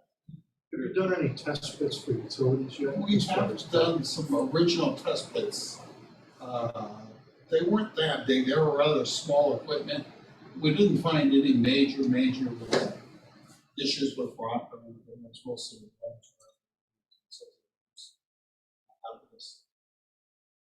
Assuming the weather patterns are the way they are, is there speculation as to how long this project can take? start to finish. I think we're figuring about 3 or 4 year build out probably, joking. No, I disagree. 5 years maybe tops. It's not gonna be, going in and building 78 houses. They're gonna take the market and go and try to build 15 houses. Phase one, phase two, phase Yeah, three. we'll phase that out as we get the plan, so we'll show the phase, but as I kind of described, each one of these drainage basins is kind of set up. So this basin kind of functions for this portion of the road, this basin functions for this area, this basin here, and this basin's up in here. So as the phases continue, they can add the drainage as necessary to go in. So you're gonna be phase approval coming before wetlands. I think we've normally gotten phase approvals, we can show you tentative phases, but again, they're tentative, we give you an idea. But normally, the phasing and bonding goes through planning and zoning commission when they do it, but if this is what the commission wants, we have to give you a map. Or we just had that from the forest, with a certain amount of. We certainly wouldn't want to see the developer go in and open up the entire site, No, build a house here, build a house there, and then the economy crashes and we end up with a, we'd be more than happy. which we've had the experience with. We'd be more than happy to generate a plan that shows you where things are going and what things have to be built. So, like, for example, you need to bring the sewer in and you bring the water in. Water is easy, sewer, we're gonna have to do this, but we can give kind of a phased assessment of what has to happen through the various projects and how. So we can run that. I'm sure, Bart, with the length of this project, all the vernal pools and all that are gonna be protected and maintained and, over the course of the entire project. Exactly. As George mentioned, there were specifics for amphibians Right. within the letter. Those are already included on the plan. We're gonna take the mitigation, but we'll make sure there's proper notes for protection. Like, for example, around the wetlands areas, you don't wanna strip those areas out, you wanna keep the trees, you wanna keep the forest litter, you don't wanna disturb those areas. And it's not already on the plan, I'm not sure. But it's gonna be, anything you do is be maintained as far as any, any construction, not going into them and preventing any. There's all sorts of notes on sedimentation to stay within the footprint Right. of the crossing area. You also have any questions? Nope. Jim, any, nothing, questions? Well, we have anybody from the public would like to ask any of the panelists questions, comments? Just stand up, state your name, where you live, and ask a question. Sure, I have a question. Enzo Di Benedetto, 88 Glenview, at the end of the cul-de-sac. Wow, this is an eye-opening experience, just with the information there. I had a question, actually a couple of questions. As I was reminded with the last remnants of Hurricane Ida, the flooding basement, our backyards on Glenview get very wet. And I seem to recall that there wasn't provisions for a detention area between the multifamily units and the backyards of Glenview. That combined with what I remember being the flow diagrams of the natural course of the water kind of funneling toward our area. Plus, I know that there's going to be provisions to deal with the loss of permeability with the storm drains on the units, but I can't imagine that the backyards are going to drain into the storm drainage and may come toward the way. It remains unclear to me how the magnitude of at least the multifamily unit isn't going to make flooding in our backyards worse. This is the drawing I think you're referring to, and I believe your house is right in this location. You're kind of in a crest area, believe it or not, a high point, where the drainage from the site flows down towards the brook and the culvert there to the northeast, and then back around your site to the larger wetland. And that crosses here. There's a house up here, but a lot of this is open and not wet. Yeah, that's basement was big different. well. What I'm saying, I apologize. I mean, not apologize, but I feel sorry for you with the amount of water that was happening. But that was an extraordinary circumstances. Nonetheless, what we're proposing is not going to impact, because anything impervious is not gonna flow off-site and impact anybody's property or an adjacent property. It's all gonna flow back in to the site into the stormwater detention systems. All the roof leaders, all the driveways, all the roadways. Backyards and. It's not the backyards, no, but it's gonna overcompensate by the fact that we're dumping everything in. And when we're talking yards, we're talking not 50 feet, 100 feet, we're talking 5 and 10 feet of the areas that are gonna be used for enjoyment of the yards. Those areas around the sides of the property, everything within this footprint, except for that little strip in those areas, are all generally gonna flow through those detention areas. And those detention areas will be sized to deal with the impervious or the lack of, the removal of impervious surface into those yard areas. You know, roofs and all the impervious surface is probably gonna generate a runoff about 95%. Even those backyard areas, we're talking 20-25% runoff. Naturally, you're probably in the range of 10 or 15%. So you're not talking in those yard areas, magnitudinal increase in extra runoff. You're talking a small area, and that's all compensated in our flow calculation to deal with each one of the drainage areas.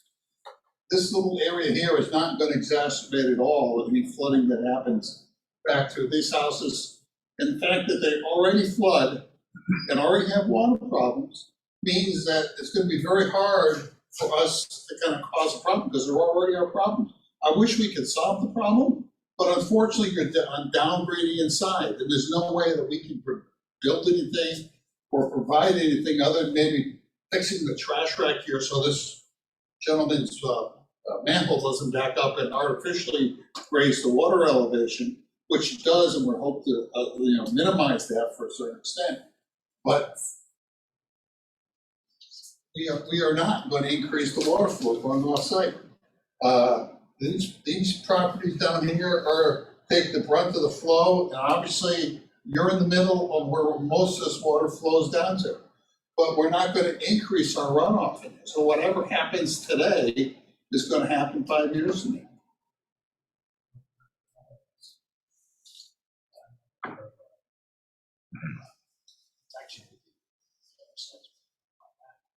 So anyways, so the second question I had was, with all of the development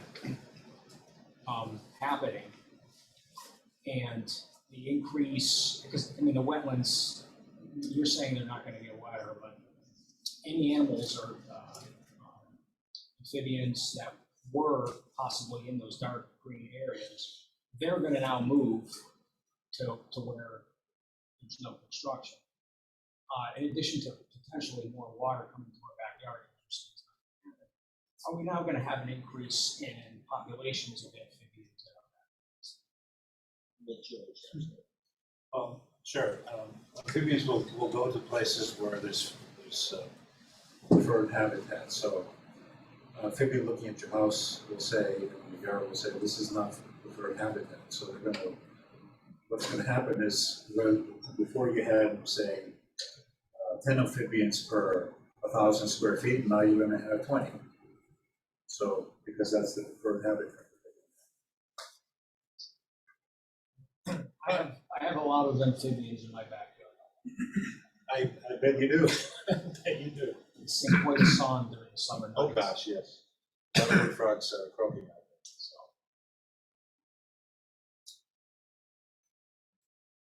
I don't know. I remain unconvinced, but I'm just going on the record for that. Anybody else have any comments or questions for them?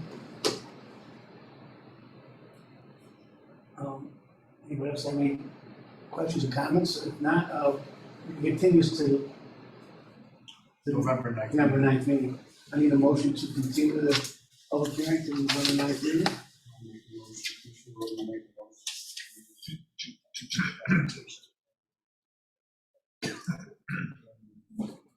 Have a second?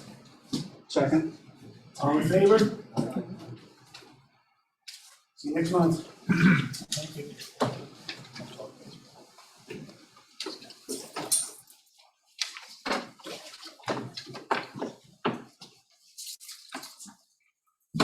Next on the agenda, I need a motion to open public hearing for application 21-1010 WF, proposed by the Town of Vernal Water Control Commission to install a water main within the wetland upland review area and a flood hazard zone on the west side of Vernal Turnpike, 515 Deming Road and Woodland Road. Make a motion. Got a second? All in favor? I was the second. Dave Rogan.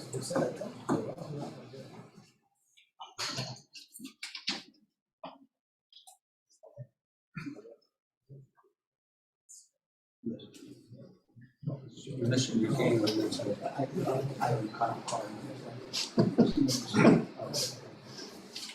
Dustin smiling at me.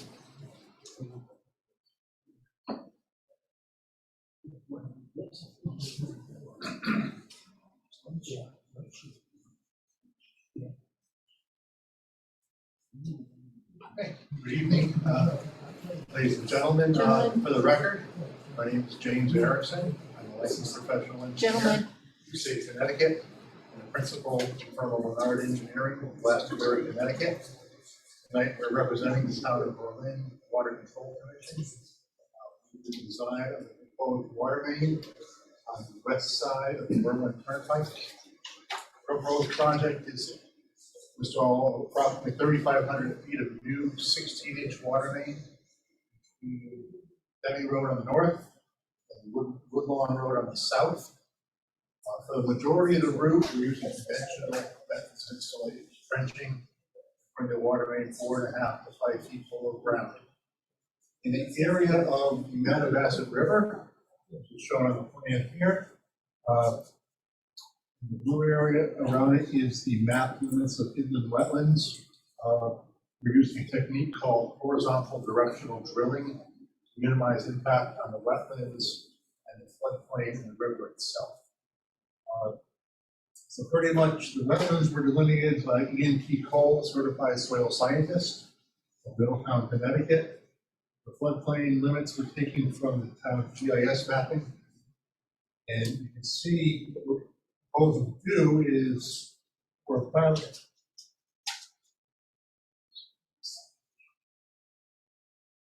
500 feet, 250 feet on either side of the river, do what's called horizontal directional drilling. Essentially, we have pits that are on either side on the high, flat, dry areas of the river, and they'll have a drilling rig that will actually tunnel beneath the river. And you can see the approximate path of where the tunnel would be. And after the tunnel is there, they hold it open with a slurry solution. And then they have a 16-inch high-density polyethylene pipe, called HDPE, which is fused together, and they pull it back through that tunnel, back out in the pits. The benefit of that is we're not disturbing the wetlands. We're going approximately 10 feet beneath the bottom of the river. So very small chance of anything to blow out and impact the river itself during construction. So the technique that's been used over the last 20 or 30 years pretty commonly now, especially when you have rivers and wetlands of impacts. One of the more famous ones is the Thames River, between Groton and Montville, like 3,000 to 4,000 feet of pipe there. So it's been used in Connecticut and used in other places. I'd say the alternatives to that would be either trying to put the pipe on the DOT highway bridge, and they dissuade us from doing that. They don't want a pipe on the bridge because it's a liability. The bridge wasn't designed to handle it, number one.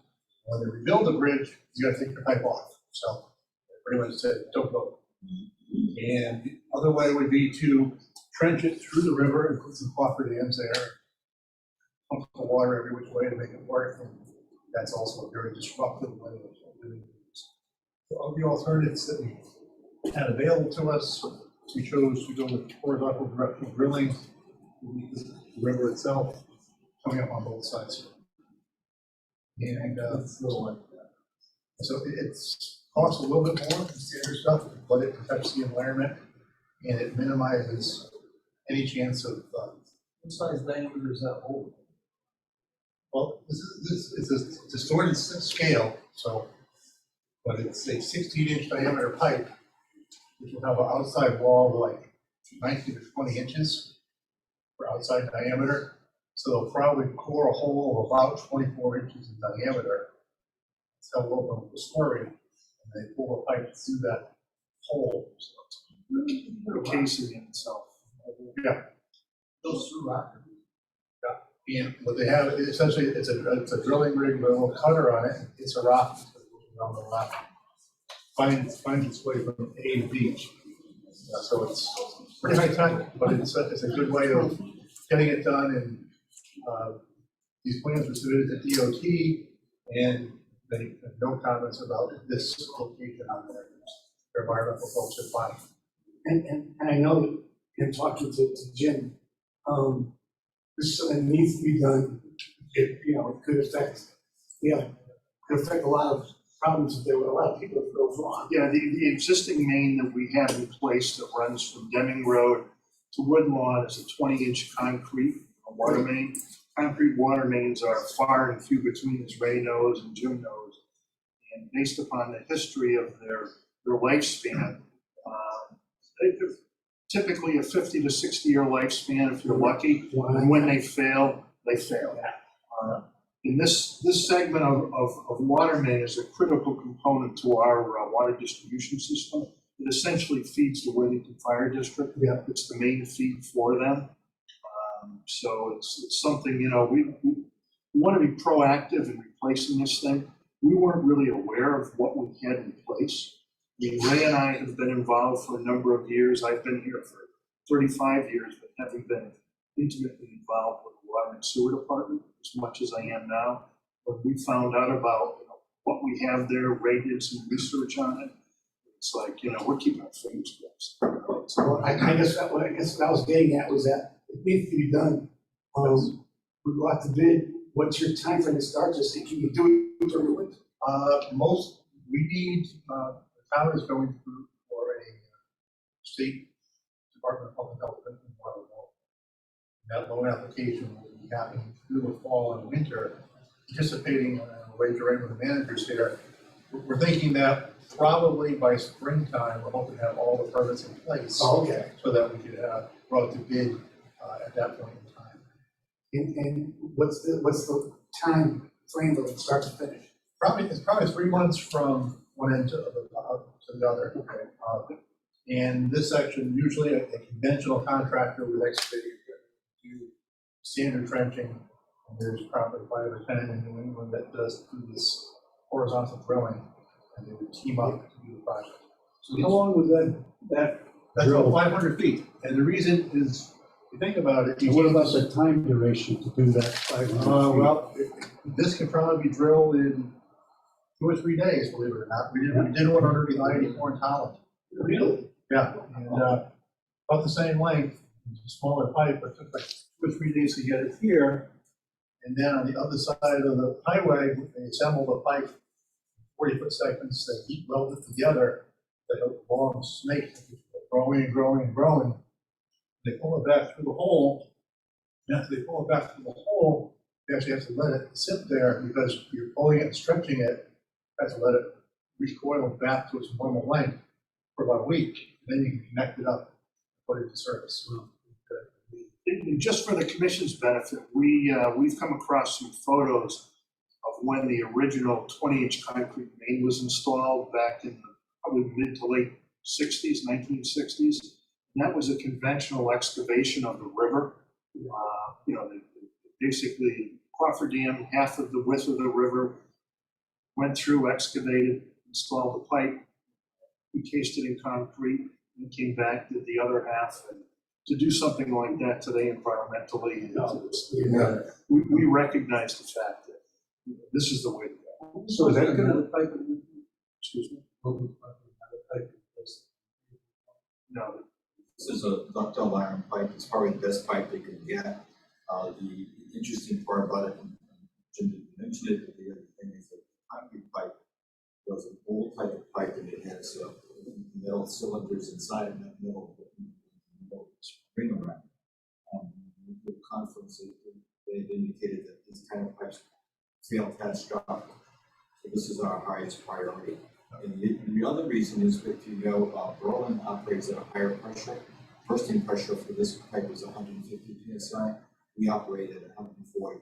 Wow. Really? Yeah, so all you need is a little bit of a surge, a hydrant open quickly and closing, and you can get a pressure surge. It could potentially exceed it, so.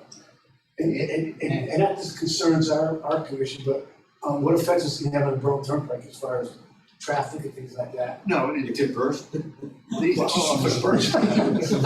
go right into the river. We have nothing from, that's for sure. That's right, it flows No, down. but the work itself will be constructed outside of the actual pavement area. So there's you know, there's off no the real, shoulder. no real effect. And one of the other reasons we're trying to push this along as fast as we can is that, we have two major developments in the works along that stretch of the turnpike.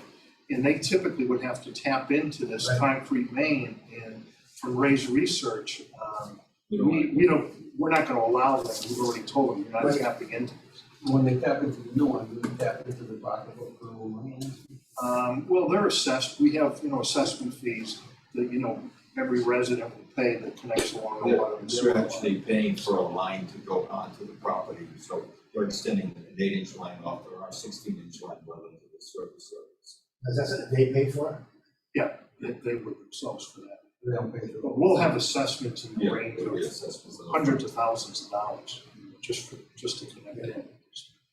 So do we remove the concrete pipe or abandon it? No, we'll probably abandon it in place. So essentially, on each end, we will physically remove it. We'll tap into iron pipes on both sides, and then tap off the concrete pipe on both ends. We'll have a celebration. Yeah, right, yeah. So there doesn't mean no way for anything or anybody to get into this existing pipe? No. Yeah, It's 5 feet below grade, and it'll be blocked off and bricked off. Say anything, mouse can probably get in there, but mouse can get into anything. Yeah, right. I'm just curious, what is the slurry? What is that made up of? It's, I would told it was like an inert cementatious type of. Bentonite clay. Yeah, like a bentonite clay, so it's something that swells up and keeps the hole open during construction, but it's essentially permeable, almost like Jello, where it pulls it back through it. Interesting. And do that. So, and they use it all over, and it's pretty much inert and environmentally friendly. Okay. Any other comments or questions? No. If not, I'd like to have a motion to close the public hearing. I don't see any audience of citizens, so. Close the public hearing. Commissioner Rogan will make the motion to close the public hearing. Have a second? Second. All in favor? Aye. Now we have a motion to approve the application 21-10WF. Make the motion. All in favor? Good luck, gentlemen. Thank you very much. One last thing, go Red Sox. Yes. It's 2-0, they're up 2-0, right? Yeah. I'm on a date when you guys start drilling one. Yeah, I want to come and see that. Yeah, well, you can do an environmental inspection. I just want to go. Oh, absolutely. I just want to go into the one in Hartford. Oh, it's so crazy. Is that? It's a blast. The Connecticut section of WWA is putting it on in October. The Sudi Grilli, the chief engineer for NBC, is actually discussed that big ton. Yeah. 4.2 miles, and it's 20 feet in diameter. Yeah. Really? It's Yeah. 200 feet down. 200 feet down. And all this for, it's for excess, right? It's for storm storage, Yeah. storage for a period of time. I don't know how many gallons it stores, but quite a bit. Yeah, it goes right under the tree. Hey, where NBC is, or one burn, or right next to it. See all the cranes? It comes out by West Hartford and Yeah, isn't South that- Chalkbrook. Where does it come out by, Chalkbrook? Yeah, by the old coal place. Okay. Those things have been sitting there for how long? Oh, yeah, more than a couple of years. Thank you, Joe. Have a good night. Oh, it's incredible. Where's Mr. Buddy? Yeah, I'll have to apologize. We have an oversight on the agenda. Application 2111 is not a public hearing this evening. It's a regular item on the agenda. And as you've seen within the memo that I provided the commission with, I'm recommending a public hearing be scheduled because the application does involve some direct impact to the wetland, the old driving range. And it's where, I say where it is too. It's a driving range, but at this point, I mentioned to the applicant there was no need for them to appear this evening. I would recommend we schedule a hearing for the November meeting. At that point in time, they'll be present to make a full presentation on the application. So staff is recommending the commission schedule a public hearing. So can I have a motion to schedule a public hearing for application 21-11W? Commissioner Rogan will make the application 21. Now, second? All in favor? Aye. No? Any other business, Jim? One item, I have had some conversations over the past, or since the last meeting with Mr. Olson on Tollgate Road.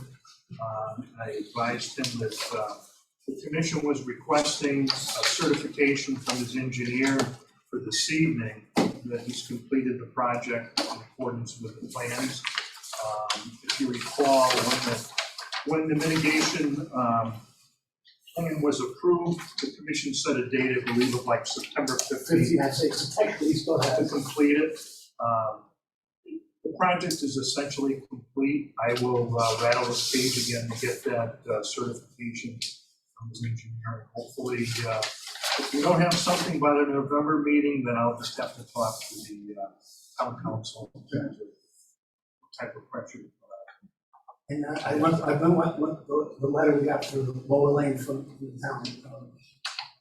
Oh, yes, yeah. That was, it looks like they're, in fact, you moved the sheds anyways. Yeah, they're working, you know, I've been in touch with them along with our zoning enforcement officer. We're kind of playing tag team on that. And the property owner is cooperating. They're trying to, you know, restore the area themselves, and we said to give them, I think, 45 days to about November 1st to do that. They're cooperating, so we'll monitor it and see how I it mean, goes. it seems the only thing, the way that I see is this big pile of wood. But the sheds in this at all. He's got it blocked off somewhere. And they've taken permits out for the relocation of the shed. Yeah. So they're working with us out. So that's, you know, we can't ask for any more than that. All good. Anything else? We did receive one complaint from a resident on Southington Road regarding his neighbor at house number 711 Southington Road regarding some encroachments. Well, the neighbor feels there's been some encroachments into the wetland area on his property. This is the property of a home, some of you may remember, that burned to the ground this past spring. It was a big fire on Southington Road. It could have, I know this past spring, it basically. You really can't see it burned off to the the road. ground, yeah, it's set up, you know, off the road. I've spoken to the property owner. They actually, in kind of second hand, we had a question come in to the office regarding how to delineate wetlands. And I recommended that they retain a soil scientist to figure out just what they had on their property. They have done that. And I was just advised of that recently. So I'm planning to contact the soil scientist, chat with him a little bit about, you know, what he recommended they could do and they couldn't do on the property. I visited the site. It doesn't appear, at least from my visual observations, that they've encroached into the wetlands there. So we're going to try to work that out as best we can. And the property owner there has been cooperative. I've spoken to them, and they invited me to visit the site, show me what they've done. So I'll keep you updated on that. Other than that, that's all I have. If that's it, can I get a motion to adjourn the meeting? I'll make a motion, Commissioner Rogan will make a motion to adjourn the meeting. Got a second? Second. All in favor? Aye. Yeah. All right, see you November 9th. Jim, did Dave Evans call you? No. Those aren't going, because he came over.